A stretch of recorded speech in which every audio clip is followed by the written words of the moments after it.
السلام عليكم ورحمة الله وبركاته، حبايب قلب الحلوين تالتة إعدادي.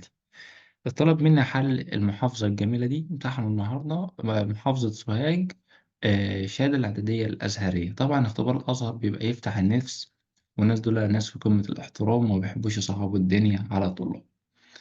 يلا بينا نشوف السؤال الأول. بيقول لك السين فيها عنصر واحد بس، يبقى نون سين اتنين. هتقول طالما فيها عنصر واحد هتقول واحد في واحد، واحد في واحد بواحد.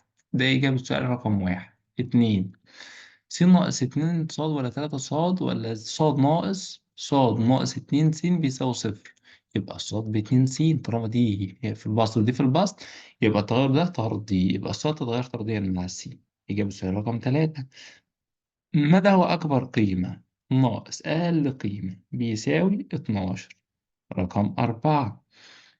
ألف على باء بيساوي باء على جيم بيساوي خمسة، فإن ألف على جيم يا ترى بيساوي إيه؟ ما تصلي على النبي يا بيه. اللهم صل وسلم وبارك على حضرة النبي.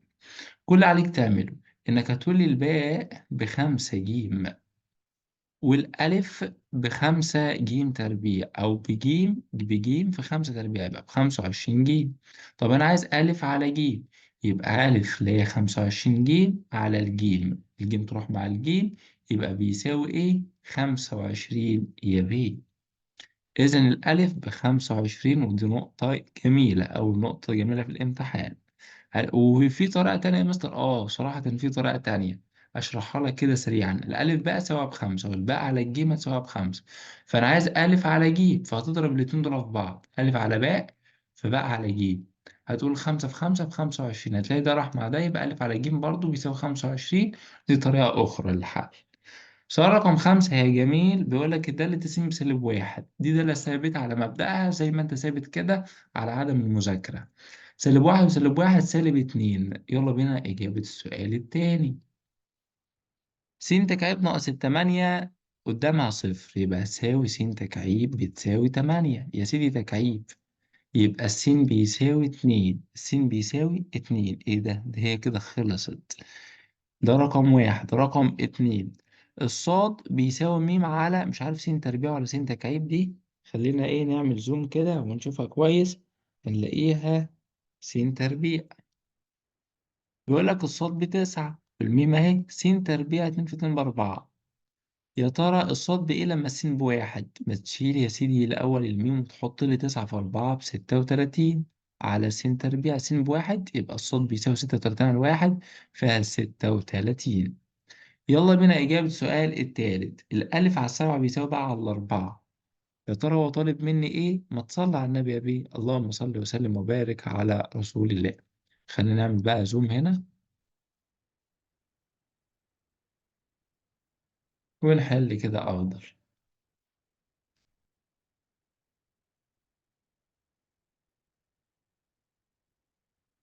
ألف هتشيلها وتحط سبعة ميم، يبقى اتنين في سبعة ميم زائد الباقي اللي هو أربعة ميم على ألف ناقص الباقي الألف بسبعة ميم ناقص الباقي اللي هو أربعة ميم. اتنين في سبعة أربعتاشر وأربعة تمنتاشر. سبعة ناقص أربعة تلاتة ميم، الميم تروح مع الميم فتمنتاشر على تلاتة فيها ستة. يلا بينا نشوف إجابة السؤال الرابع. الوسط المتناسب موجب أو سالب جذر حاصل ضرب الطرفين. يبقى موجب أو سالب اتنين في خمسة بعشرة، ولو نسيت موجب أو سالب هتنقص نص درجة، يعني نص السؤال، نص قيمة السؤال، وفي أساتذة بيعدوها. فأنت بقى وإيه وحسب إيه ده بقى المستر يبقى طيب كده. رقم خمسة، إذا كانت دال معرفة على س حيث السين مش عارف إيه والدال مش عارف إيه، فإن الكاف مش عارف إيه. مش هو قال لك الدال دال دالة؟ يبقى تلاتة وستة والأربعة لازم تشارك، أدي التلاتة وأدي الستة. فين الأربعة ما شاركتش؟ يبقى الكاف دي بأربعة. أنا عايز المدى كمان، المدى هو المسقط التاني، يبقى ستة وستة وأربعة. ستة وستة وأربعة، طبعا الستة مش هكتبها مرتين. مثل منحنى الدالة، تعرف تمثل؟ يلا بينا نمثل مع بعض. هنمثله هنا كده، هتروح ترسم لي. أنا دلوقتي في إجابة السؤال التالت تمام، بس هرسم فوق. ادي السين وادي دالة السين يا سيدي. من سالب اتنين سالب واحد صفر واحد اتنين. سالب اتنين حط هنا سالب اتنين تربيع، يبقى واحد ناقص أربعة سالب تلاتة. واحد ناقص واحد صفر، يبقى هنا برضه سالب تلاتة وهنا برضه صفر. عوض بصفر يديك واحد، ابدأ ارسم. يبقى سالب اتنين مع سالب تلاتة، ادي سالب واحد سالب اتنين مع سالب تلاتة، انزل تحت سالب تلاتة. سالب واحد وصفر، سالب واحد وصفر، صفر وواحد، صفر وواحد، واحد وصفر، ادي الواحد ولا هطلع ولا هنزل. اتنين وسالب تلاتة، ادي الاتنين وسالب تلاتة تحت، ووصل وصل وصل، وخلصت الحدوتة. نقطة رأس المنحنى هي ايه؟ هي صفر وواحد يا بيه، هي النقطة اللي فوق دي، أو هي الزوج المرتب ده صفر مع الواحد. دي نقطة رأس المنحنى. القيمة العظمى للدالة، القيمة العظمى للدالة هي المسقط التاني هي واحد، القيمة العظمى هي بيساوي واحد. معادلة محور التماس تكتب س بيساوي المسقط ده اللي هو الصفر، يبقى س بيساوي صفر. يلا بينا آخر سؤال في الاختبار، أظن هكذا إن هو آخر سؤال فعلا، عشان أصل امتحانها خفيف جدا، الله أكبر يعني حاجة تبسط. احسب الوسط، حسابه للحرف المعياري، يعني نجيب سمبار، نجمع خمسة وعشرة خمستاشر وحداشر ستة وعشرين، ستة وعشرين وتمانية أربعة وتلاتين، أربعة وتلاتين وستة يديك أربعين، على واحد اتنين تلاتة أربعة خمسة، أربعين على خمسة بيساوي تمانية. جبت الوسط بالحساب. الانحراف المعياري هتقول خمسة ناقص تمانية، وتكتب القيمة دي هنا، خمسة ناقص تمانية سالب تلاتة، واسمها س ناقص س بار. وبعد كده تقول عشرة ناقص تمانية اتنين، حداشر ناقص تمانية تلاتة، تمانية ناقص تمانية صفر، ستة ناقص تمانية سالب اتنين، وتبدأ تربع س ناقص س بار كل تربيع.